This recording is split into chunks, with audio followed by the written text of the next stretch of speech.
Hey there. Tonight we're heading back, not to warm castles or candlelit feasts, but to smoke-filled huts in frozen earth. This is winter in the Middle Ages, the real one. No glory, no armor, just peasants doing their best to survive months of cold hunger and silence. Snow drifted through the roof. Bread turned to stone. Wolves came closer. And every day you got up and did it all again. If slow, grounded history helps you unwind, feel free to like the video and subscribe, but only if it actually brings you peace. Let me know in the comments where you're re-listening from and what time it is for you. It's strangely comforting to know who else is out there. So, dim the lights. Maybe turn on a fan for that soft background hum. Wrap yourself in something warm. And let's begin in a season that didn't just test people, it tried to end them. You don't need a calendar to know when winter's coming. You feel it in the bones first. Stiffen like yesterday's bread. Okay. Then in the sky, which goes from blue to a kind of reluctant gray. And finally, in the animals who start looking at you with quiet suspicion, as if they know something you don't, and they usually do. Autumn doesn't end. It retreats slowly. Leaves fall. Sure, but it's not just that. It's the way the wind changes direction. It starts slipping through the gaps in the cottage, exploring the place like an uninvited guest, poking around, finding where the warmth lives, and evicting it. The chickens grow quieter. Caw. The dog stops barking at the wind and begins listening to it instead. That's how you know it's nearly time. The sun, when it shows up at all, feels thin, as if it's forgotten how to be warm. And everyone walks just a bit faster, not because they're in a hurry, but because standing still hurts more now. There's no grand announcement, no snowstorm with a flourish. Winter arrives like death, quietly, and with a great deal of consequence.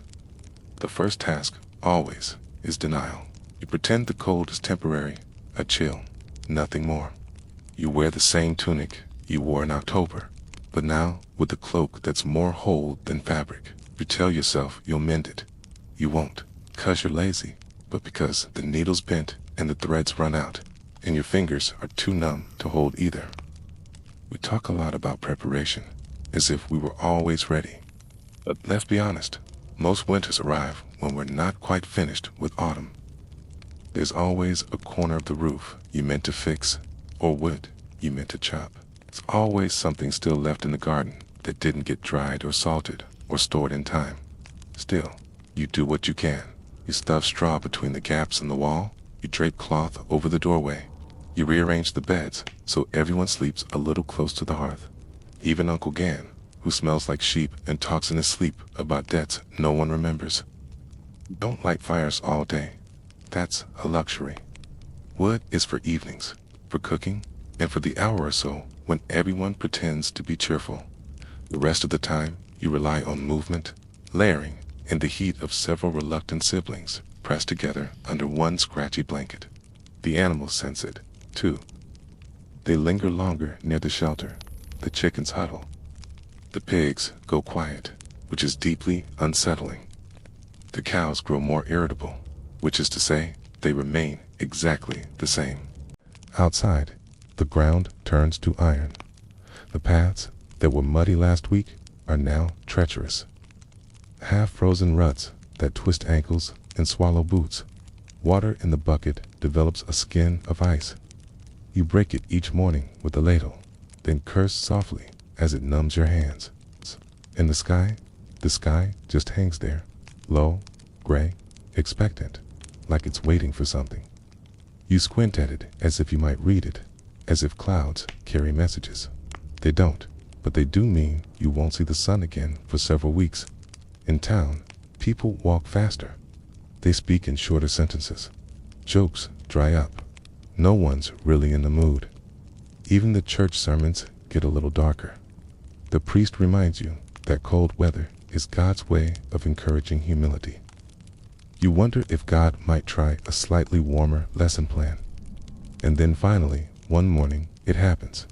Snow, not a blizzard, not yet, just a dusting, like flowers spilled across the fields.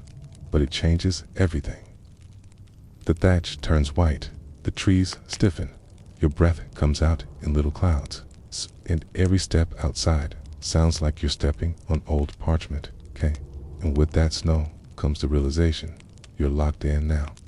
The earth has closed up shop for the season. No more digging, no more planting.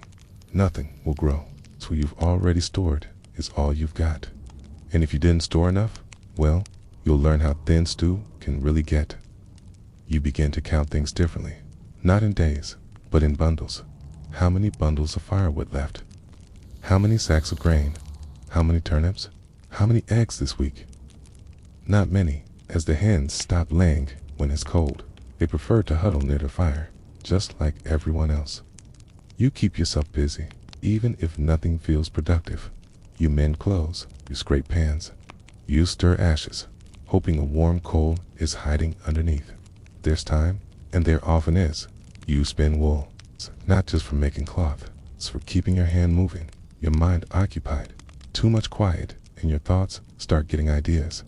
The animals aren't just company, they're cohabitants. The warmer ones are invited inside, not all at once. There are boundaries, after all, but enough to turn the house into a communal stew of smells, sounds, and shared body heat. You get used to waking up with a goat breathing on your neck. Maybe not used to, but you stop fighting it. Evenings are the worst. The sun disappears too early, and the darkness arrives like it's angry about something. Candles are expensive, okay? Tallow lamps are smoky, okay? You sit near the fire, if there's one going, and you listen to stories, to wind, to the way the wood pops when it burns. Sometimes someone gets it in their head to tell a ghost story. This always seems like a good idea until you realize you have to walk across the freezing yard to use the privy afterward. You run, you try not to trip, you definitely don't look into the shadows. And yet, winter isn't all misery. There's a rhythm to it, a kind of bitter predictability. You know the chores, you know the limits, and there's a strange camaraderie in knowing everyone else is miserable too. You learn to find comfort in small victories. Warm feet for 5 minutes, a stew that tastes slightly less like despair. A day without wind cutting through the cracks in the wall. You celebrate quietly because the moment you laugh too loud, someone will remind you we've only just begun. Historically, we peasants didn't fare too well in winters. The Little Ice Age, starting around the 14th century, brought harsher, longer winters across Europe. Rivers froze, crops failed. In some years, the Rhine froze solid for months, and markets were held right on the ice. Yes, people shopped on frozen rivers until the ice decided otherwise. Particularly bad years like 1315 to 1317. Rain ruined crops for seasons. It wasn't just cold, it was famine. Up to 30 million people affected. Okay? And when there's no food, people get imaginative. Cannibalism was whispered about infanticide, too. Not dinner table conversation. But then again, we didn't always have dinner. But that's the thing about winter. It's not just about enduring the cold. It's about enduring each other. It's a family of 6, 3 goats, 2 chickens, and a bucket of salted fish sharing 20 square ft of living space. That's a social experiment with no exit. You hear every cough, every complaint, every unfortunate digestive development. Privacy becomes a myth. Modesty goes out with the sunlight. Do your best not to argue, not out of patience, but because it stirs up the air and lets in more cold. And so, you settle in. You shrink your world down to a few feet around the fire. You learn the weight of every blanket, the creak of every board, the rhythm of the weather. Days shorten, nights lengthen, and time starts to dissolve into a sort of frozen soup. You're not living exactly, you're enduring. And eventually, you stop asking how long winter will last. You just wake up each day and survive that one. If you're lucky, the firewood holds out. If you're very lucky, the roof does, too. Because in a medieval winter, the cold doesn't knock. It lets itself in and stays a while. And tomorrow, it starts again. Winter doesn't just try to kill you with cold. It kills you with chores. And at the top of that frozen to-do list, wood. Endless amounts of it. You don't just need a few logs for ambience. You need firewood like your life depends on it, because it does. Everything revolves around fire. It cooks your food, warms your bones, dries your socks, scares off rats, and makes the house only mostly uninhabitable. Without it, you're not a peasant. You're a popsicle with taxes. But fire doesn't magically appear. It takes wood, lots of it, cut, carried, chopped, stacked, and cursed out. Gathering firewood is the medieval equivalent of having a second full-time job, except this one pays in back pain and frostbite. There's no chainsaw, no gas-powered anything. It's just an axe that's been in the family so long you not sure if it's a tool or an heirloom. The handle's cracked.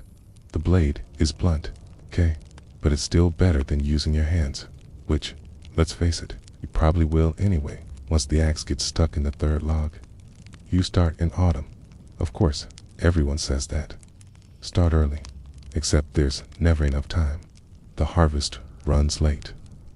Your neighbor borrowed your axe. You sprained your ankle trying to outrun an angry goose. So, here you are in December, swinging steel at a tree like it insulted your mother, praying it falls in the right direction. And trees don't cooperate. They're heavy, unpredictable, and covered in snow. You cut one down only to realize you still have to chop it, carry it, and stack it. Repeat 50 times. If you're lucky, your back just hurts. If you're not, the tree lands on you and you become a cautionary tale. Once the wood is chopped, it needs to dry. That takes months, so you burn it wet, which means it smokes, hisses, and barely burns at all. Congratulations, you've just turned your home into a tepid, smoky nightmare. Hope you weren't planning to breathe properly this winter. The rich, of course, have options. They hire people, etique. They send servants into the woods while they sip wine in front of a roaring half.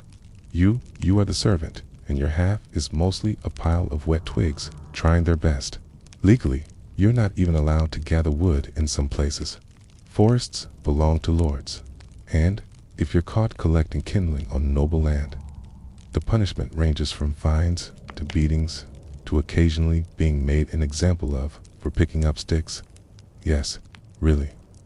That's why many peasants turn to alternatives, things like peat, dried animal dung, or bundles of brush.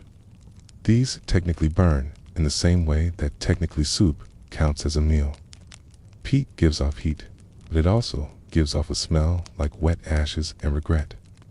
Dung burns surprisingly well, but let's not pretend anyone's happy about it. Still, you use what you have. You gather dried cow patties with frozen hands and pretend you're not inhaling memories of last summer's pasture. The good news? It's free. The bad news? Your cottage now smells like a campfire held inside a barn. Stacking firewood is an art. Too tight and it molds. Too loose and it falls over and breaks your toe. So, you build a neat pile against the wall of your house. Wrap it with whatever canvas you can steal from your cousin and hope it does and to collapse under snow. It will, and you never have enough. That's the golden rule. Doesn't matter how much wood you cut, it's never enough. By February, you're down to burning fence posts, old furniture, or anything that vaguely resembles timber. There's no sentimentality. If it catches fire, it's fuel. You dream of firewood. You count logs instead of sheep. You have actual arguments over who burnt the good stick too early. You ration embers. You hoard coals like they're treasure. And if you manage to find a particularly dry branch under the snow, you bring it home like a war trophy. Sleeping in winter is a gamble. The fire dies out. The temperature inside drops to hope you wrote a will. You tuck in close under layers of blankets, furs, and other humans. Not because you like them, but because survival beats personal space. In some homes, livestock sleep inside, too. Not out of kindness, out of necessity. Chickens provide eggs and ambient warmth. Pigs are radiators with hooves. Cows are basically space heaters that move. A stock cozy. It's crowded, noisy, and smells like a petting zoo collapsed into a soup kitchen. But it's marginally better than freezing to death. Historically, peasants didn't just rely on personal effort. Communities often worked together to chop and haul wood. It was less about bonding and more about shared suffering. Everyone had blisters. Everyone was freezing. Everyone was equally miserable, which made it slightly easier to endure. In some regions, people used wood-saving tricks. Clay ovens were shared. Communal fires were maintained all day. You'd take turns baking bread in the village oven, all while pretending not to notice how warm Agnes's house always seemed to be. Suspiciously warm. In fact, women and children gathered kindling, not because it was easier, but because that's just how the labor got divided. If you were small and had fingers, you were sent to the woods with a basket and told not to come back empty. What you returned with might have been twigs, might have been pine cones. Either way, you contributed. And then there's chopping itself, a deeply medieval kind of misery. Your gloves, if you have them, are soaked through in minutes. Your fingers go numb. The axe slips. The wood splits wrong. Something hits your shin. You yell, not because it helps, but because that's all you've got left. By mid-winter, the ground's too hard to chop into. Your hands have more splinters than skin, and you still haven't figured out where half your wood pile disappeared to. Spoiler, your neighbor borrowed it again. Cat, you keep going because fire is non-negotiable. It's warmth. It's food. It's the difference between making it to spring or becoming the reason your cottage smells even worse. When you sit by the fire at night, tired, sore, and lightly smoked, you feel something like peace, not comfort, just the absence of immediate doom, which in the Middle Ages is as close as you're going to get. Of course, some winters are worse than others. You remember the bad ones by name. The winter of 43, when the roof collapsed, or the long freeze, when the river turned to stone and everyone tried ice skating in wooden shoes. Some didn't make it. A few froze. Few just left and never came back. You stop asking questions after a while. The firewood dwindles. The wind whistles. You find yourself eyeing furniture a little differently. That stool you never liked suddenly looks flammable. Sentiment gives way to survival. If it burns, it's valuable. Eventually, the fall comes. The snow retreats like a tired thief. The mud returns. Your boots vanish somewhere in it. But you made it. You survived another medieval winter without running out of wood, without freezing to death, and without strangling your cousin for stealing your best log. That's the victory. No medals, no parade, just frostbitten fingers, permanent smoke smell, and a deeply satisfying knowledge that you're not a popsicle. Not this year, anyway. And the next morning, you do it all over again. 'Cause even as spring edges closer, the cold lingers, the chores never stop. And the fire, that fickle, flickering, and little god, always wants more. More wood, more sweat, more of you, and you give it. Because in the end, it's not about comfort. It's about survival. One splinter at a time. And tomorrow, same routine. Chop, stack, burn, freeze, repeat. You don't beat winter. You survive it. Okay? And if you're lucky, next year's axe won't break before your spirit does. Because in the end, winter doesn't care how tired you are. The logs won't chop themselves. The fire won't feed itself. In warmth, that rare, fleeting thing has to be earned every single day.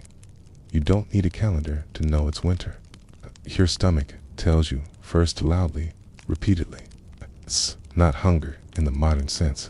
That gentle rumble that reminds you to check the fridge. It's deeper, angrier.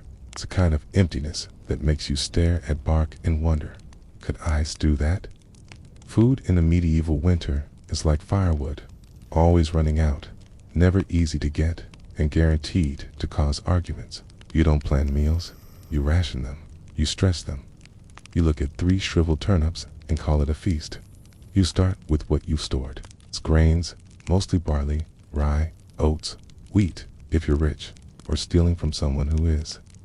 You keep them in sacks, barrels, or anything that keeps out rats, which is nothing. The rats always find a way. They're like furry tax collectors with teeth. Most of your meals revolve around pottage, the medieval mystery stew. It's not so much a recipe as a lifelong experiment.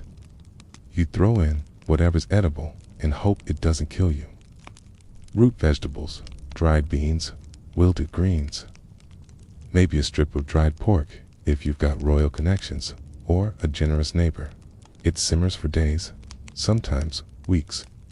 New ingredients are just added to the pot. Old ones never quite leave.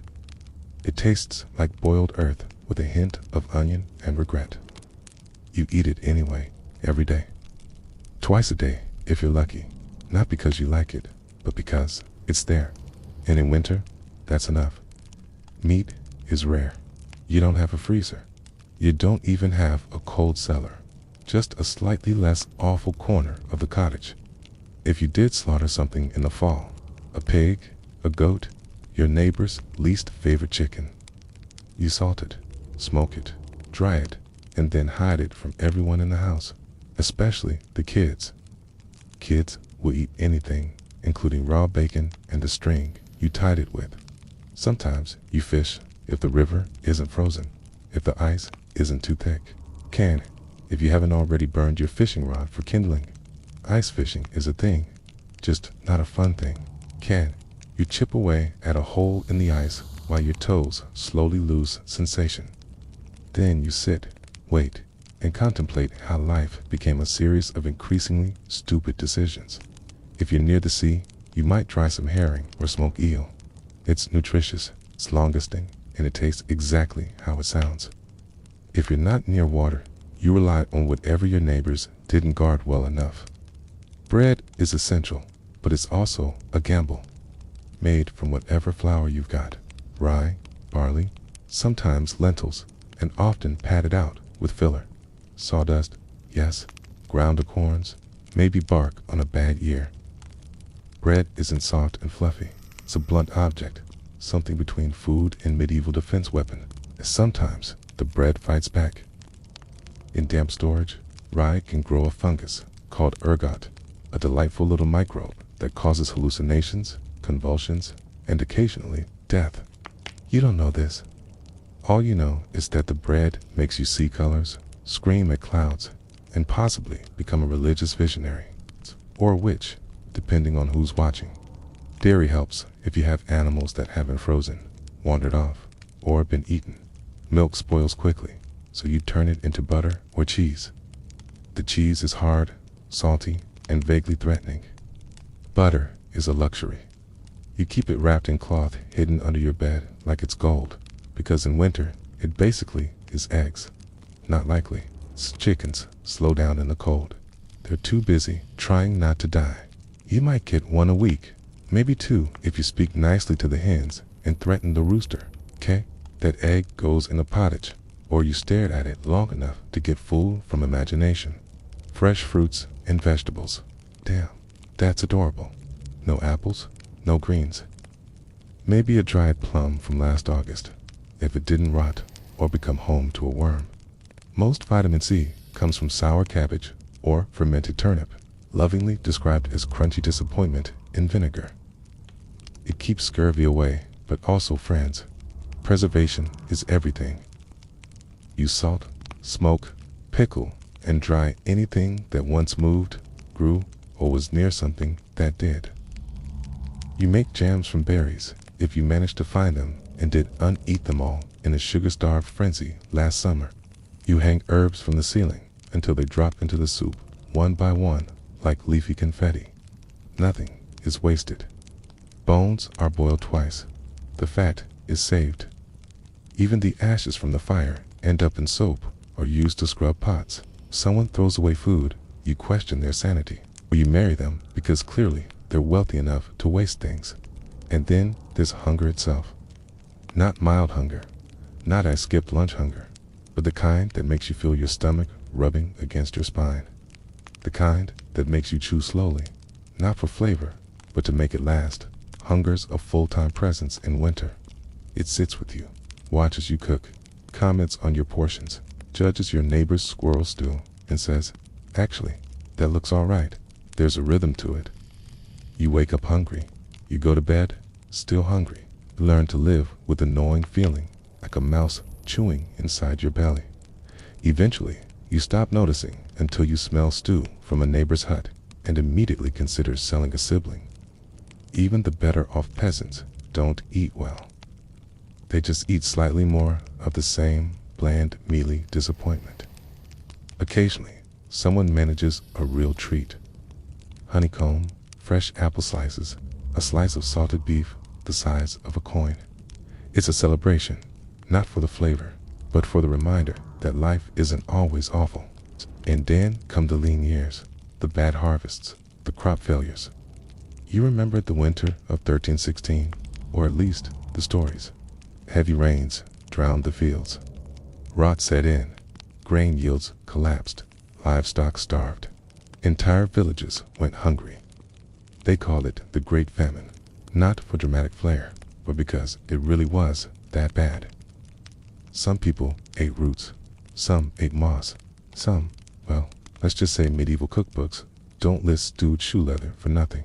Chem, PSK, Plustum. They wrote about entire families vanishing, about parents choosing which child got the last crust, about people found dead in snowdrifts, clutching turnips like treasure. It's not folklore, it's the forgotten footnotes of history. And when you do find food, the fire's gone out. So you eat cold stew by candlelight, huddled under a fur that still smells like the animal it came from. And you're grateful because at least it's food. At least you get to chew something that isn't your own lip. Meals are short. The hunger is long. You scrape your bowl clean, not out of manners, but because you need every crumb. You lick your fingers, scrape the pot. You consider eating the pot, okay? Then remember, it's your only one. Your body changes. You move slower. You lose weight. You don't call it dieting. You call it still alive. And yet, you keep going. Because hunger is a fact, not a crisis. You don't expect to feel full. You just hope not to feel worse. That's winter. Not a battle, but a negotiation between you, your pantry, and the number of meals until April. There's no holiday feast unless you're lucky or well-connected. Maybe you save a sausage for Christmas. Maybe a neighbor shares a pie made with mystery meat and courage.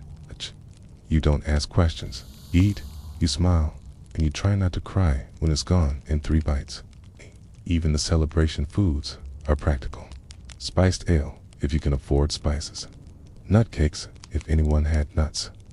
Pies, filled with dried fruits soaked in syrup and desperation. They're more ritual than indulgence. A way to remind yourself that joy exists, even if it's crusted in soot and shared with a dozen shivering relatives. So, what did you eat in a medieval winter? Anything that wouldn't eat you first? Anything you could preserve, hide, or boil until it stopped arguing? You didn't die, you survived, 'cause, in the end, hunger wears a wool coat. It wraps around you. It stays close. It whispers in your ear. And when spring finally arrives, the first green shoot you see, you don't admire it. You bite it. Your home in the Middle Ages is not a refuge. It is not a sanctuary. It is not, by any modern standard, a building.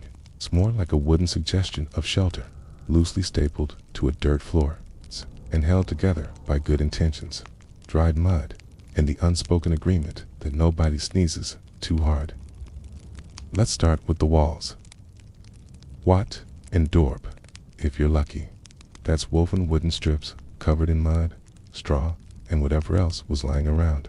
Cow dung, hair, gossip. You pack it all together and pray it hardens before the next storm hits. Spoiler, it doesn't. Okay. On a good day, the wind whistles through the cracks. Okay. On a bad day, the wind howls through like it owns the place and wants rent. There is no insulation. There is no sealant. There's just the outside and slightly less outside. Your roof is thatched, of course, which sounds quaint until you realize it's just dried plant matter arranged in a vaguely triangular shape. It leaks constantly. Rain comes in, snow piles up, birds nest in it. Some mice move in and start charging rent. If you're lucky, it only partially collapses during a storm. If you're not, you wake up with your ceiling in your lap and a chicken on your face. The floor, dirt, just dirt. If it's muddy, you wait. If it's frozen, you slip. If it's dry, it turns to dust and gets into everything. Your lungs, your eyes, your soup. You try throwing down straw to soften it, which lasts approximately 6 hours before turning into a trampled, moldy paste that somehow smells like feet in despair. Windows. Don't be silly. Glass is for churches and rich people. If you have holes, if you're feeling fancy, maybe you stretch some oiled parchment over the opening. It lets in light, and also every draft between now and Easter. Curtains. Number cloth is too valuable to waste on luxuries like privacy. Doors barely latch. Hinges groan like wounded animals. 2 can barricade it with a log, or if you're short on logs because you've already burned them for heat. Maybe just hope the wind isn't in a mischievous mood. Fireplaces are central, but not in a cozy way. There's a fire pit. It's the middle of the room. No chimney, just a hole in the roof.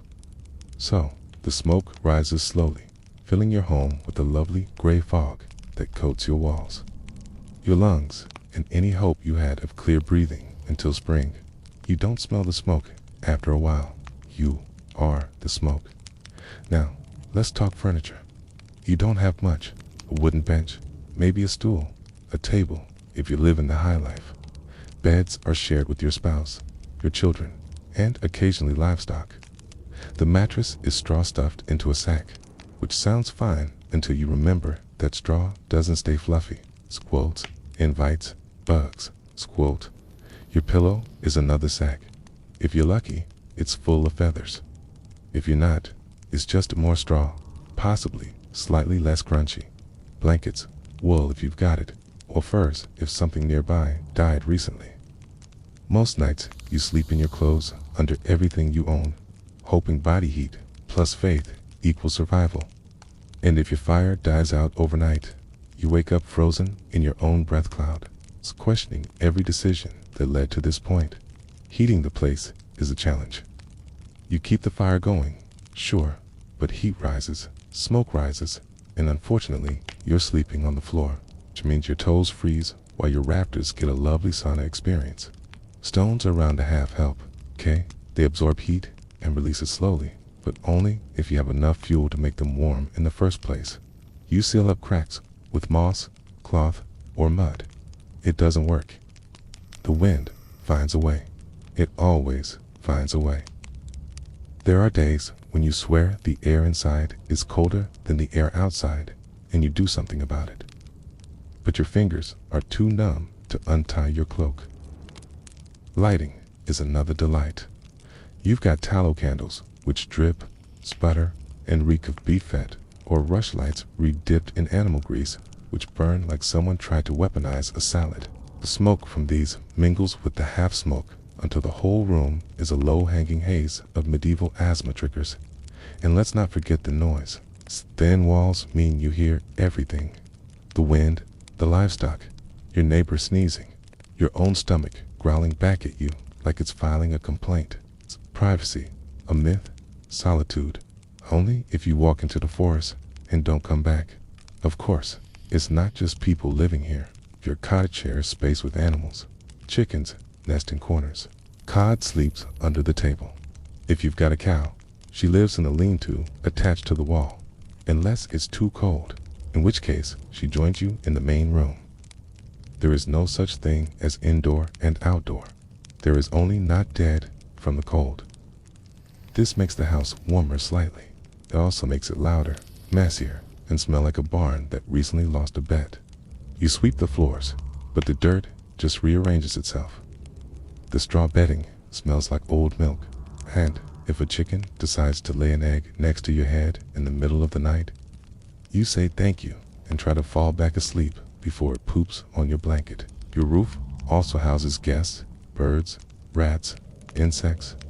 The thatch is thick enough for nesting, which means come spring, you'll hear the pitter-patter of tiny feet above you at all hours. Sometimes they fall in. It's normal. You scream. The rat screams. And then you both pretend it never happened. Maintenance constant. Door cracks. Rafters bend. Doors sag. The wind tears the roof. You fix what you can with what you have, and with your string hope and a very dull knife. You can't afford nails. You wedge things into place. You hammer wood together using a rock and a prayer. And if it's raining and the roof's leaking, you don't grab a bucket. You grab all the buckets. You position them around the house like you're trying to win a very sad game of splash chess. You learn which spots drip first. You name them. You curse them. You learn to sleep around them. It's not all doom. There are warm moments. The fire catches well. Someone shares a fur. Oh, draft stops for no reason. You convince yourself it's your craftsmanship. You huddle close with your family and pretend the smell is comforting. It's not, but it is familiar. Still, you endure it because this isn't just a pile of timber and bad smells. It's home. It's where you were born, where your children were born, and where someone probably died last week. You patch it, you sweep it, you whisper to it in winter like it's a sick relative. Just hold on a little longer.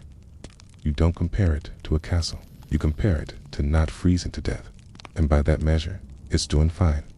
Some wealthier peasants whitewash the walls, not for luxury, for lice. The lime kills bugs. A fresh coat every year keeps the walls bright and the infestations mostly cosmetic. You think about doing it. You even collect the lime. But then the firewood runs out again. Okay? You hang herbs to make the air smell nicer. They dry out, crumble, fall into your soup. You eat them anyway. The taste is weird, but you tell yourself it's seasoning. It's not. And every so often, you dream of a second room, of a wooden floor, of a roof that doesn't make you flinch every time a breeze picks up. You don't expect it. You just let the thought sit with you while you stitch another patch into the wall and listen to the rain come through the ceiling. Because in the end, your house isn't warm or dry or peaceful, okay? But it's still standing. And in a medieval winter, that's about as close to luxury as you're ever going to get. It's dawn, or close enough. There's a faint light outside that might be the sun or just the moon giving up. Either way, it's time to get up. Not because you're rested. You're not. Not because you're excited. You're definitely not. But because your life depends on getting things done before frostbite, famine, or your neighbor's goat beats you to the water source. There's no weekend.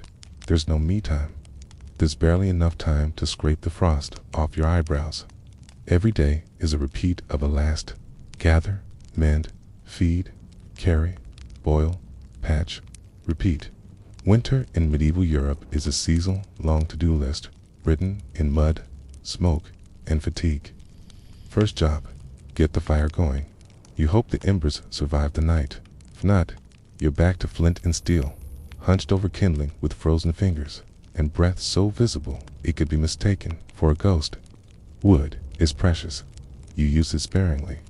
A good fire means warmth, food, light, and life. A bad one means all of the aboves slowly slip away while you pretend you're not crying from smoke. Once the fire's going, or at least coughing along like an asthmatic squirrel, it's time for water. The bucket is heavy, the stream is half frozen, and the path is icy enough to host the worst Olympics event in history. Peasant figure skating. You fall, you spill, you curse the ice, the bucket, and the cruel joke that is winter. Then you do it again because water doesn't fetch itself. Back home, you boil it. Not because you're a health nut, but because it might kill you otherwise. Every sip is a gamble. Boiling water is also how you warm your hands, steam the hut, and delay feeling like a medieval failure for 10 more minutes. Next, animals. They need feeding before you do.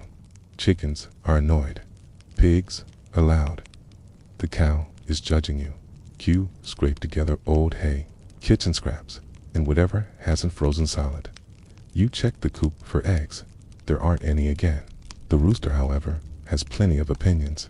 Okay, if it snowed overnight, you cleared the path to the door.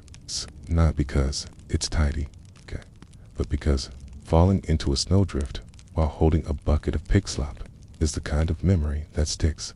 You shovel with a flat plank, your hands wrapped in rags, and mutter things that would get you excommunicated if anyone heard. With the animals fed and your fingers halfway thawed, it's time for breakfast, if you can call it that. Yesterday's cottage, reheated with today's regrets. Maybe some crusty bread, maybe not. If someone remembered to scrape the pot clean last night, you're scraping the scrapings. No one complains. Complaining takes energy. Then it's time for the real work. If you're a man, it's chores in the fields, forest, or forge.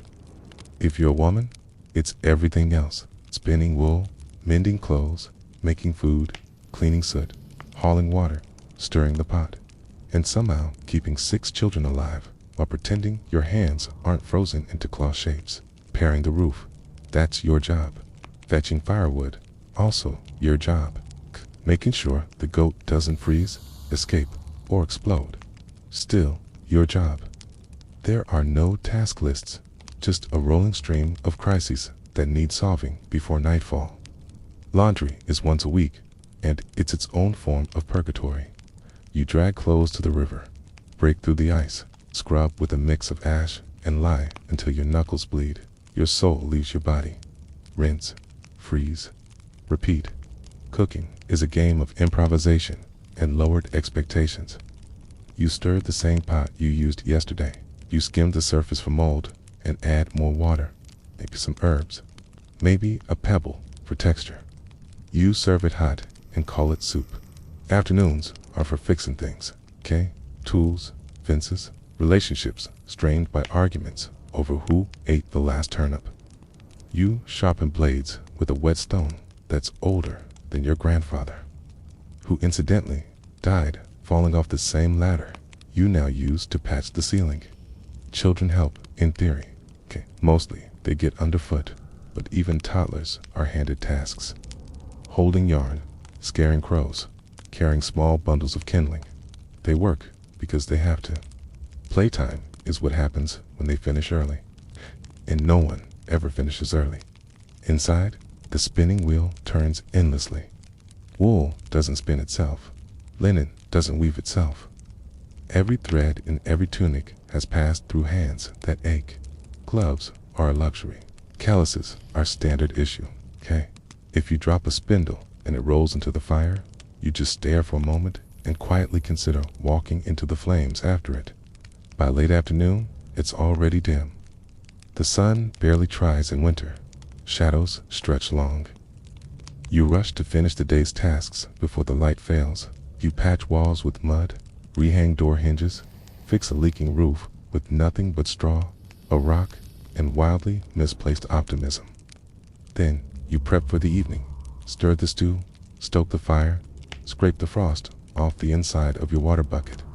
You change into warmer clothes, which are the exact same clothes, but with one more layer of sadness. Dinner arrives, such as it is, a bit of stew, some bread, a communal mug of weak ale, or water that's been boiled 3 times just to make it less deadly. You sit near the half, not too close, sparks, not too far, frostbite. You eat fast. The warmth fades quickly. Afterward, there's no winding down. You're still spinning thread, mending socks, patching cloaks, scraping soot. Children sleep near the fire in a tangle of limbs and snoring. Adults stay up, not for leisure, but because the fire needs tending and tomorrow's firewood needs hauling. If you're lucky, there's a song. Someone sings softly while spinning or shelling peas. It's not joyful, but it is comfort. It's a reminder that life still exists outside the labor, just barely. Night falls early. You lay down in the same clothes, under the same damp blanket, on the same straw mattress. You listen to the wind rattle the shutters. You hear the goat fart in its sleep. You hope the roof holds. You hope tomorrow is warmer, or at least not worse. You fall asleep mid, not because you're calm, but because exhaustion is the only lullaby you can afford. Of course, this is just one day. Tomorrow, you do it all again. Every chore repeats. Every moment aches. There's no such thing as catching up, only falling behind more slowly. Holidays are rare and misleading. A day off might mean attending church in the cold, standing for hours while a priest reminds you that suffering is good for the soul. Then you return home and catch up on the chores you couldn't do because of all that spiritual enrichment. The rhythm of winter life is monotony with stakes. You don't do chores to feel productive. You do them because not doing them means someone doesn't eat, doesn't warm up, doesn't make it through February. The margin for error is microscopic. A torn cloak, a lost hat, a broken tool, all potential disasters. Every task, no matter how small, hums with quiet urgency. And still, you keep going because you must. Because no one else is going to haul that water, mend that wool, feed that goat, or boil that gray, slightly suspicious stew. This is your life. This is your winter. And the chore never ends.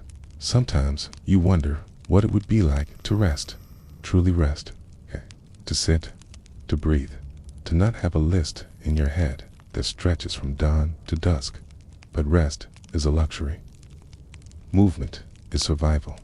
So you shift the logs, fold the wool, quiet the baby, nod to your spouse across the hearth. Another day done, another set, just like it to come. The work doesn't stop, but neither do you. Even in sleep, your body aches with memory. The blisters, the burns, the bruises, they don't heal. They just become part of you. Like the smoke in your clothes, like the frost on the windowsill, like the life you never chose, but live anyway. You don't choose to get sick in the Middle Ages. You just wake up one morning and realize your nose won't stop running. Your throat feels like you gargled pine cones, and someone seems to be inflating your joints from the inside. Congratulations. You're now fighting off something that doesn't have a name, a cure, or even polite bedside manner. You're not sure if it's a cold, the flu, or medieval tuberculosis, but it's yours now. Getting sick in the winter is almost a rite of passage. The hut is damp. The air is cold. The fire went out during the night, and you've been breathing in smoke, goat dander, and spores from the wall moss since October.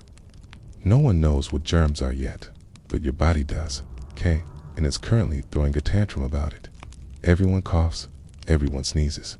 No one covers their mouth because nobody has tissues. And personal hygiene is just a rumor. The children are all sick. The old people are sick. The livestock might be sick. You re-holding on barely by drinking boiled nettle tea and hoping the smell alone does unfinish you off. The remedies. Oh, you're going to love them. There's bleeding, of course. That's the go-to for everything from headaches to heartbreak. Someone shows up with a dull knife or a friendly neighborhood leech and decides the solution to your fever is less blood. Does it work? Absolutely not. Does it make you lightheaded enough to forget your symptoms for a while? Yes, actually. Then there's the herbal tea. Mixtures of whatever dried weeds the village healer found before the snow came. Yarrow, wormwood, nettle, maybe a handful of unidentified moss, and a generous pinch of superstition. You boil it in a cracked clay pot, strain it through your sleeve, and sip it slowly while trying to ignore the fact that it tastes like bitter mud and betrayal. Of course, you might also be advised to fast, because clearly what a body fighting off infection needs is less food. Bread is already hard to come by. Pottage has turned to gray sludge. Fasting for spiritual purification is just code for rationing when the pantry looks like a haunted pantry. Other cures include steam inhalation from the same pot you just boiled your soup in. Prayer, the longer the better. And, in extreme cases, applying hot coals near the skin to draw out the poison, which works about as well as it sounds. Medical help, such as it is, depends entirely on who shows up first. If it's the village healer, you might get a pus and some herbs. If it's the priest, expect prayers, holy water, and a gentle reminder that maybe you brought this on yourself by skipping mass. And If it's the barber surgeon, well, start writing your will. The barber surgeon arrives with a sack of instruments that haven't seen soap since the last plague. He's cheerfully optimistic. You, less so. He looks at your swollen leg and mutters something about humors, then pulls out a saw and a tankard of veil. Don't be silly. You'll bite on a stick and scream into the void like everyone else. Sometimes they'll prescribe purging, either up or down, depending on which end is more offended by your condition. Laxatives made from boiled bark or dried beetles. Okay. Emetics brewed from wine and sadness. You're not just sick anymore. You're violently sick, aggressively sick. It's the kind of sick that leaves you questioning your commitment to staying alive. Still, some people do recover. You lie in your straw bed for days, sweating through wool, alternating between shivering and hallucinating. The fire's low, the hut is dark. The air smells like damp wool and whatever herbal nightmare you drank earlier. And somehow you pull through. But not everyone is so lucky. Illness spreads fast in a small, sealed box filled with smoke, livestock, and zero ventilation. You cough, your child coughs, your neighbor coughs through the wall. Within a few days, half the village is sniffling, wheezing, or laid out flat under moldy blankets, being fed onion water and last rites in equal measure. No one knows what's causing it, so naturally people guess. Maybe it's bad air. Maybe it's a curse. Maybe old Maud gave someone a funny look in church last week, and now the whole street is coughing blood. Superstition mixes with desperation until you're hanging herbs over doorways, burning dried sage, and sleeping with iron under the bed to ward off evil spirits. It doesn't work, but at least it smells nicer than the goat. The worst part is, you can't stop working. You're sick, but the firewood still needs chopping. The cow still needs milking. Your kids still expect dinner, even if it's just a steaming bowl of hope and nettles. Rest is a luxury reserved for corpses. So you stagger out of bed, wrap yourself in every piece of wool you own, and shuffle through the snow like a disgruntled ghost. And all the while, the risk looms that this won't just be a cult, that it's the start of something darker. Typhoid, pneumonia, the kind of thing that doesn't announce itself, just takes you quietly in the night. That's the real fear. Not the pain, but the silence that follows. The sickness gets worse, the signs are clear, the fever spikes, your breath rattles. You stop getting out of bed. Someone lays a cloth over your forehead and pretends it's helping, and the priest is summoned. Not the healer, not the barber, just the man in robes who says, it's time to prepare your soul. Confession comes quickly. You mumble out every sin you can remember, even ones you probably didn't commit, just to cover your bases. Spreet nods solemnly and sprinkles you with holy water that smells faintly of mildew and desperation. He says words in Latin. You don't understand them, but they sound final. Your family gathers. No one says it, but they're preparing. The pot of herbs simmers quietly. Bread is saved. A blanket is tucked in a little tighter. There's a moment, just one, where you lock eyes with your spouse and realize neither of you is sure which of you will survive this winter. But sometimes, mercifully, the fever breaks. One morning, you wake up and the fire is still burning. Your breath doesn't catch. Your fingers can move. The room still smells like death warmed over, but at least it's warm. You've made it barely, and now comes the long road back to functional. Recovery, however, is not glamorous. Your legs are weak. Your back aches. You haven't eaten solid food in days, and even if you had some, your stomach's not convinced it wants it. You get up too fast and nearly faint into the fire. Your first trip outside feels like crossing a frozen tundra on legs made of disappointment. No one throws a celebration. You just pick up where you left off. It's kindling to split, cloaks to mend, and a suspiciously bloated pig to investigate. If your voice still cracks from the infection, too bad. If you lost a few pounds, Well, silver lining, less strain on your shoes. And just because you survived this one doesn't mean you're done. Illness never really leaves. It waits in the corner, in the wind, in the shared mug, or the unwashed cloth. You live in a world where health is a passing visitor, not a resident. Still, you carry on because there's no other option. You cough less. You breathe a little easier. You no longer see strange shapes in the corner of the room. The color returns to your face, along with the weight of everything that still needs doing. Because in the Middle Ages, illness comes free. But survival, that's extra. You don't brag about surviving. You don't even talk about it.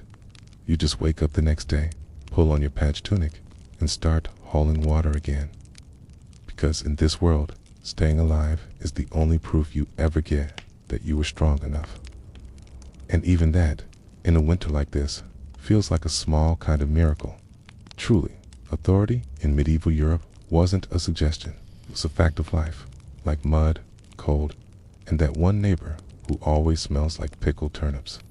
And in the dead of winter, when hunger thinned, patience and tempers ran short, obedience wasn't just expected, it was enforced.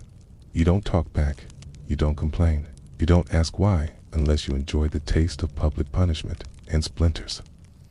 From the lord of the manor to the local priest, everyone above you in the hierarchy expects immediate compliance. Okay, and they've got a belt, a staff, or a scripture ready to remind you. Start with the manor lord. He owns the land. Technically, you don't even rent it. Just live there like a tolerated parasite. You farm his fields, pay your dues, and bow when he rides past, even if your back's already broken. If he says jump, you ask how high, then jump anyway, just in case he meant it metaphorically. Refuse. That's cute. We'll see how funny that is when he finds you, takes your grain, or throws you in the stocks during a snowstorm. The stocks, by the way, are winter's least cozy seating arrangement. Wooden planks clamp your arms and neck, while your neighbors get to walk by and admire your poor life choices. Cold, humiliating. And if someone's feeling festive, they might throw something. Turnips if they're nice, rocks if they're not. You don't protest. That might get you a second round, but lords weren't your only problem. The church was just as powerful, and arguably more terrifying. God might forgive, but the local priest, not so much. He watches everything. Who misses mass, who works on holy days, who might be secretly coveting someone else's goat. And he keeps a record, not just for spiritual purposes, but for leverage. One misplaced comment, and suddenly you're accused of blasphemy or witchcraft, or worse, forgetting to tithe. Speaking of tithes, they're not optional. You give 1/10 of everything you produce, even if that means you don't have enough left for yourself. Grain, eggs, chickens, your dignity. The church takes its share. And if you fall short, you don't get a reminder notice. You get a sermon delivered in front of everyone, complete with meaningful stares and eternal consequences. The preacher's power isn't in muscle, it's in memory. He remembers who skipped prayers, who whispered during Mass, who dared to question why Lent means eating boiled weeds for 6 weeks. And in the winter, when everyone's cranky and coughing, it doesn't take much to land yourself in the pulpit's line of fire. Then there's the law, or whatever passes for it. The constable is often just a farmer with a stick and a vague sense of authority. Laws are less about justice and more about keeping people in line. Steal bread, lose a hand. Say something cheeky to a noble, lose a tongue. Gossip too loudly, get fitted for a scold bridle. It's a lovely little iron mask with a mouthpiece designed to make you think twice before speaking a third time. And private matters come with public consequences. If your child misbehaves, you're blamed. If your spouse curses, you both suffer. Discipline is a community affair. The whipping post doesn't care whose idea it was, just that someone gets hit. And don't get too clever. Intelligence in this world is suspicious. Reading is for priests. Curiosity is for troublemakers. If you ask too many questions, someone might accuse you of sorcery, which comes with a complimentary drowning, or bonfire. If you're a woman, the rules are even stricter. You obey your father, then your husband, then your son, in that order. You speak softly, work constantly, and never give anyone a reason to point at you and whisper. Which, because once that word is in the air, it doesn't matter what you've done. It's healing someone, which knowing how herbs work, which talking back, which with extra kindling. And let's not forget your fellow villagers. They're not just bystanders. The damned part of the system. It's dead. That neighbor who smiled at you during market might report you for working on a Saint S feast day. That cousin who borrows your firewood might also casually mention you muttered something unholy in your sleep. Surveillance isn't digital. It's human and deeply nosy. It's a culture of control. Everyone watches everyone else, and nobody is safe. The cold only sharpens the paranoia. Long nights breed longer grudges. One small slight, a stolen tool, a bad trade, a missing hen, can escalate into accusations, punishment, and public shame, and there's no appeal process. The closest thing to justice is hoping your Lord is in a good mood, and your priest did unstub his toe on the altar steps that morning. Even jokes are dangerous. Say the wrong thing in the wrong tone near the wrong person, and suddenly your sense of humor is considered evidence of sedition. Laughter is fine if it's at the Lord's joke, at the priest's sermon, or at someone currently in the stocks. Anything else is suspicious. Winter makes everything worse. People are hungrier, colder, and meaner. Punishments hit harder when your skin's already chapped and your spirits already cracked. A slap in summer is an inconvenience. In winter, it's a deep sting that doesn't fade for days, and with no ointments, you're left to treat your bruises with snow and silence.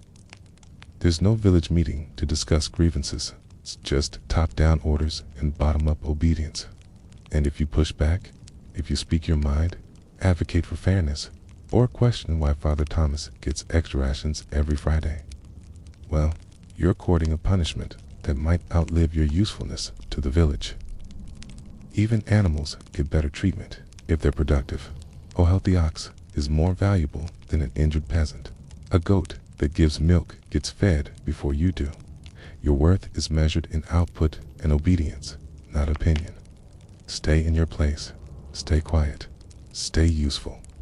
That's the unspoken motto, and winter only underlines it in frost. And yet, people adapt. They learn to bow without bending too far. They master the art of polite silence. They say yes with their mouth and not today with their eyes. Obedience becomes a skill, part survival tactic, part social performance. Children learn early.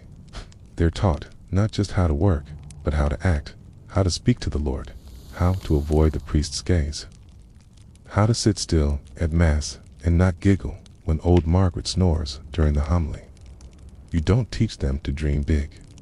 You teach them to stay small, unnoticed, and intact.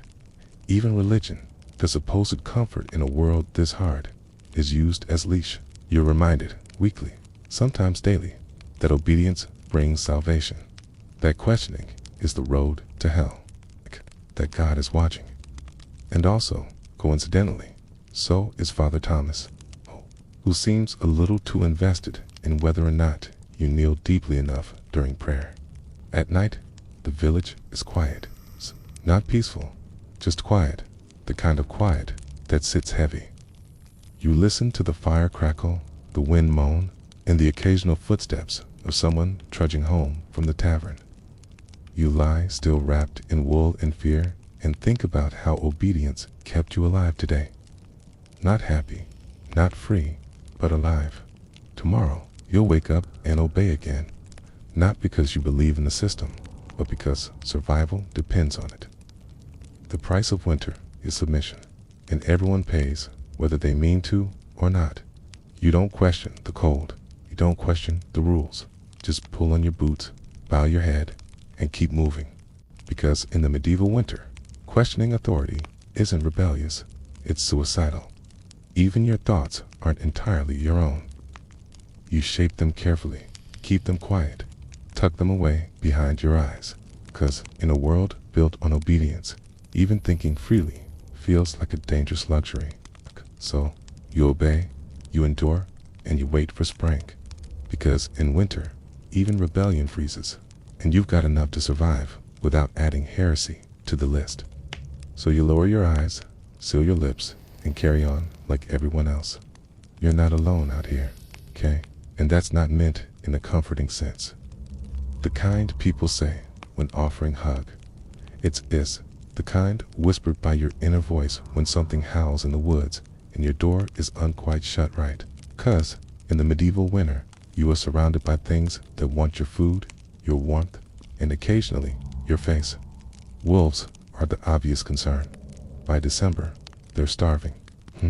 By January, they're bold. They prowl the edges of the forest, closer now than in summer. Nose is lifted toward your chimney smoke. They smell meat, they smell fear, they smell you. And when you walk alone, maybe to fetch firewood, maybe to empty the slop bucket, they watch. Sometimes they follow. They rarely attack outright, but you've heard stories. Everyone has. Some say they wait until you slip, until your lantern goes out, until your boot catches the snowdrift and you fall face first in silence. Then it's over fast. Or not fast at all. But wolves aren't the only ones watching. There are smaller predators, quieter, sneakier, and often already inside. Rats don't care about the cold. They've made themselves at home, tucked behind sacks of barley, scurrying under your straw bands, nibbling anything remotely edible and some things that aren't. You've heard them at night, the snoring, the skittering, the occasional scream from someone discovering a rat had made a nest in the laundry pile. They eat grain, soap, leather. They chew through your shoes, your belts, the bindings of the only book in town. If it can be chewed, it will be. And when food runs low, truly low, rats become more than pests. They become a test of what you're willing to kill in the name of dinner. Cats help when you've got them. But a good mouser in winter is almost worth more than a child, and they know it. They lord over the cottage like tiny monarchs, demanding warmth and respect in exchange for thinning the vermin herd. If they don't feel like hunting, well, too bad. The rats resume their midnight buffet, and you wake up to something missing a corner. Then there are the dogs, not all of them friendly. Some are village strays, half-wild things with torn ears and ribs showing through their fur. Most were abandoned when food got tight. Now they roam in loose packs, sniffing at doors, chasing chickens, and occasionally cornering someone too slow to close the gate. You don't trust them. They don't trust you. Bark at ghosts, and sometimes, and nothing at all. When they're hungry enough, barking turns into biting. Out in the woods, you've heard rumors of lynxes. It's rare, but not impossible.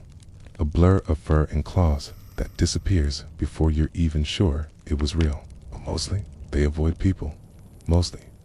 But if one showed up in the village, no one would be surprised. Just unlucky. Bulls are worse. Big, mean, and stupid. They don't hunt you. They charge you, especially if they're cornered or desperate. You've heard of men losing legs to a wild boar, tusk, or lives. In the leanest months, some still try to hunt them for meat. Sometimes they come back with dinner. Sometimes they don't come back at all. And just when you think the outside is bad, remember the inside isn't much safer. It's cold, drives more than rats indoors. Spiders, beetles, centipedes, things that crawl and crunch underfoot, all come looking for warmth. You step on them barefoot at dawn and pretend not to scream. You sweep them into the hearth and watch them sizzle, then go back to stirring your soup like nothing happened. If you're storing food for winter, dried meat, apples, cheese, or salted fish, you guard it like treasure. Not because you're greedy, because you're in competition with everything else that breathes. The mice are relentless, okay? The mold creeps faster than your fingers can scrape. And the family dog, if you have one, has taken to staring at the larder door like it's made of dreams. Some families hang food from the rafters to keep it safe, which works until something climbs a wall and steals it. Anyway, you found half-eaten sausages on the floor, tiny bite marks in your bread, and worse, droppings in the flour bin. You wipe them out, close the lid, and pretend it's still usable. Because waste is luxury, and you can't afford either. Even birds get strange in the cold. Crows seem to follow you, perching on rooftops, watching from fence posts, silent and waiting. You tell yourself it's superstition, but then you see 3 of them on the same beam above your front door and wonder if they know something you do on tea. Winter sharpens everything. Sound carries further. Footsteps in snow echo louder. When you hear something outside, snapping branches, low growls, even the rhythmic crunch of approaching boots, your heart doesn't race. It locks up because sometimes it isn't an animal. Sometimes it's a person who's just as hungry as a wolf and twice as desperate. Bandits don't take the season off. They're colder, hungrier, and more reckless. If they think your family has food, they might try the door or break it down. Okay? Which is why you sleep lightly with the blade near the bed. Dull, rusted, but sharp enough to give you a fighting chance. You pray you never have to use it. And so, every noise becomes a question. Every gust of wind, every creak in the roof, every bump against the wall. Is it just the cold settling in, or something trying to get in? You start to learn the language of winter. It's the way snow falls when something has moved through it. The silence that means something's watching. You listen differently. You begin to count your food in days, not weight. You tuck your hands under your arms whenever you're not working, not because it's warm, but because frostbite doesn't ask permission, and you never, ever let your guard down. Because predators don't knock. They don't announce themselves. They just arrive, teeth bared, claws out, cold as the season itself. The church might preach that God watches over you, even in winter, but God doesn't patrol your chicken coop. He doesn't chase rats out of the cellar.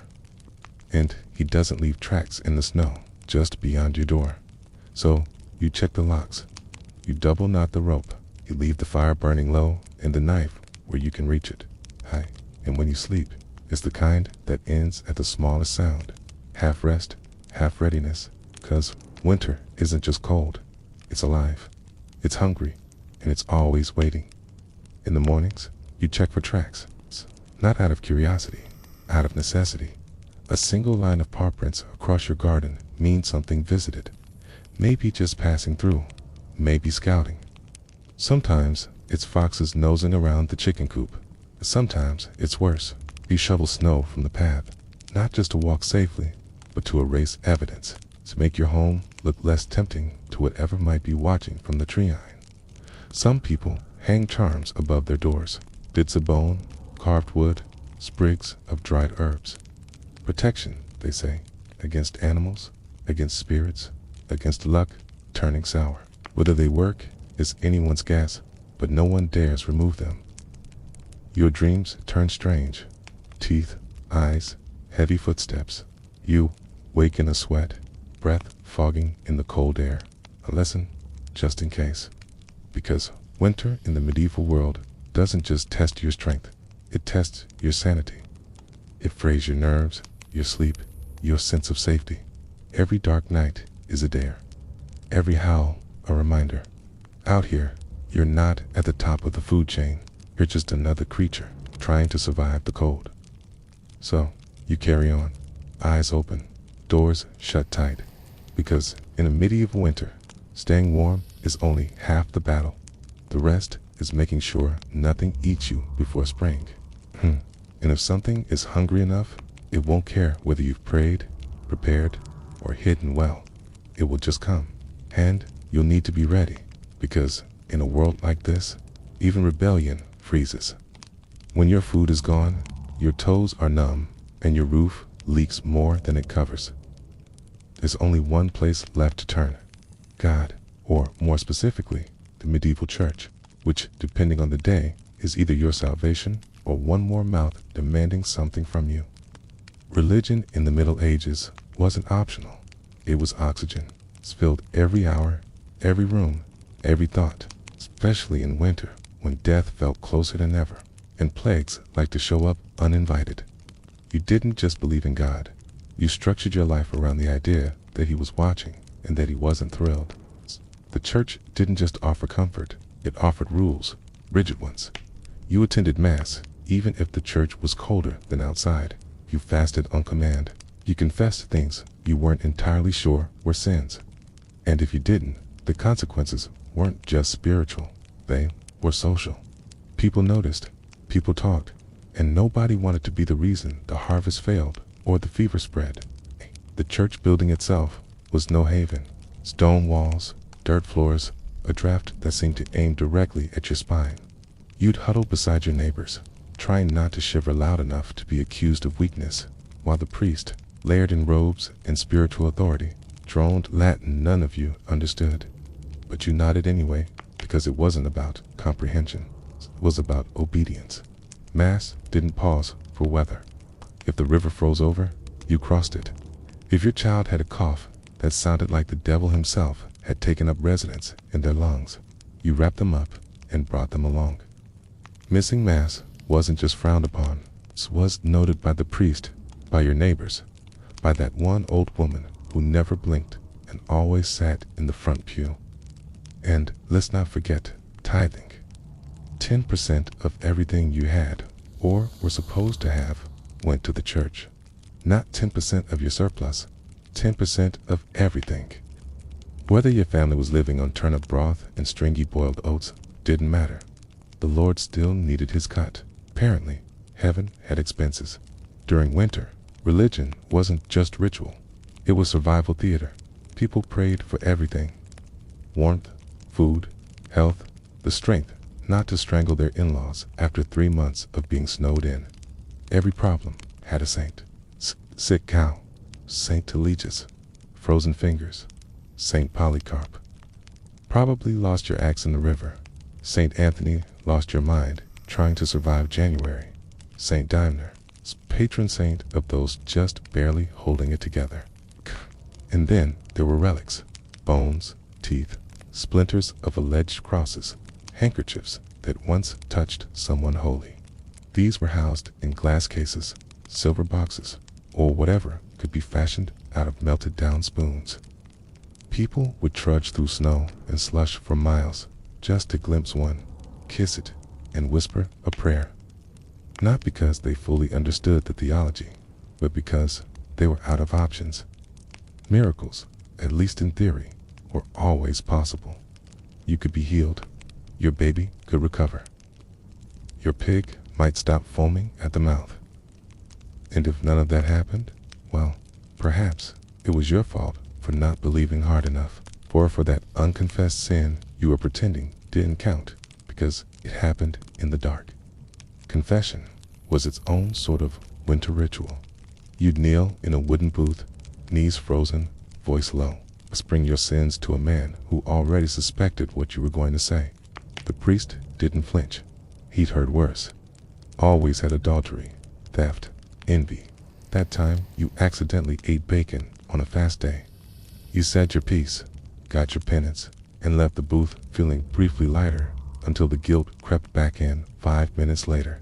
And then came fasting, Advent, Lent, Saint days. No meat, no eggs, sometimes no dairy in the middle of winter. When you already hadn't tasted meat in a month, and your last egg froze solid before you could crack it. You'd huddle over your sad little stew, made from whatever hadn't molded yet, and call it holy sacrifice. But you didn't dare question it. The church was everywhere. It owned land, it controlled calendars, it collected dues, and it told you explicitly that everything you endured in this life would be worth it if you followed rules. And if you didn't, eternal fire, not metaphorical fire, actual burning, shrieking forever fire. That's what waited for you if you slipped up. The weather itself was a sermon, a sudden storm, God's warning, a stretch of mild days, God's mercy, a frozen crop. Someone sent. Who? Unclear, but someone. This turned villages into moral pressure cookers. Neighbors watched neighbors. The widow who muttered too loudly during Mass. The man who skipped Vespers. The child who asked too many questions. Any of them could be the reason the goats froze. The line between spiritual and social punishment blurred quickly. Gossip spread like frost across a field. You'd hear whispers. She doesn't kneel properly, or I saw him work on the Sabbath. The next thing you knew, you were at the center of a prayer circle or an accusation, okay? And while you were freezing your extremities off, trying to be a good person, the priest lived just a little warmer. Not wealthy by noble standards, but definitely better off than you. He had wine, actual wine, a private chamber, possibly a feather pillow. And he reminded you often that your suffering was part of God's plan, which was convenient for him, less so for you. But you still listened, because what else was there? Hope, no matter how dim, was the product the church traded best. In a world where your child could die from a cough, and your neighbor could vanish beneath a collapsing roof, heaven offered a kind of cruel comfort. If this life was nothing but mud, hunger, and cold, then surely the next would be better. Golden streets, warm light, no frostbite, no rats. You held on to that vision, not because it made sense, but because it had to, because otherwise you were just surviving for the sake of suffering. And that was too much for anyone to admit out loud. You'd carve little crosses into the beams above your bed, whisper rosaries in the dark, tie charms to your belts. Saints for safety, saints for sleep, saints for not dying before morning. Every tiny ritual was rebellion against despair. You couldn't fix the cold. You couldn't fix the hunger. But maybe you could stay in God's good graces long enough to see spring. Ain't that meant keeping the faith? Even if your knees bled from kneeling, even if your prayers went unanswered, even if deep down you weren't sure anyone was listening. And when someone did die, which in winter was often, it was the church that guided their body to rest, or tried to. The ground was frozen. Graves had to be hacked open with picks or left shallow and marked for later. The priest would mutter Latin over a frost-covered shroud, incense freezing mid-swing as the living buried the dead with red fingers and numb faces. Sometimes the body couldn't even be moved. A makeshift service might be held in a barn, or right there in the house, as family members huddled beside the wrapped form, praying it wouldn't attract wolves before morning. But the church had answers for that, too. Death was a passage, a test. The cold couldn't follow you into heaven. The hunger would end. The pain was temporary if you believed, and if you obeyed. So even in the worst moments, kneeling in a church so cold, your breath fogs the hymeneal, confessing sins just to feel some control. Came to a saint you barely remember the name of. You kept going because faith in the medieval winter wasn't just about salvation. It was about survival. And when the cold howled loudest, it wasn't the fire or the food that kept people going. It was the quiet hope that someone, somewhere, was listening. 'Cause in a world ruled by frost and famine, belief was the last thing that couldn't be taken. There's a lie people like to believe about winter, that it ends in March, that spring arrives like clockwork, just when it's needed most. Flowers blooming, birds returning, the sun stretching its golden fingers across boring fields. But in the Middle Ages, winter didn't care about calendars. It came when it wanted, left when it was finished, and sometimes it didn't leave at all.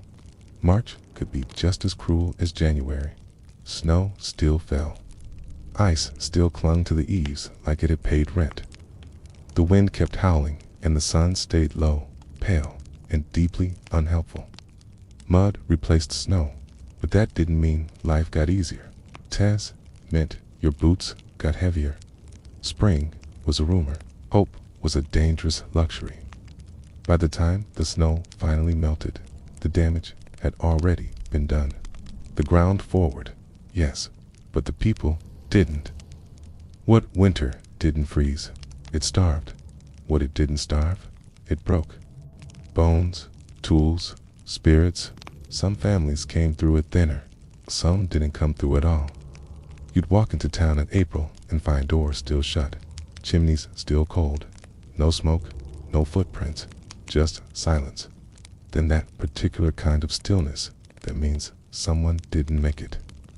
Maybe it was the old man whose cough never got better.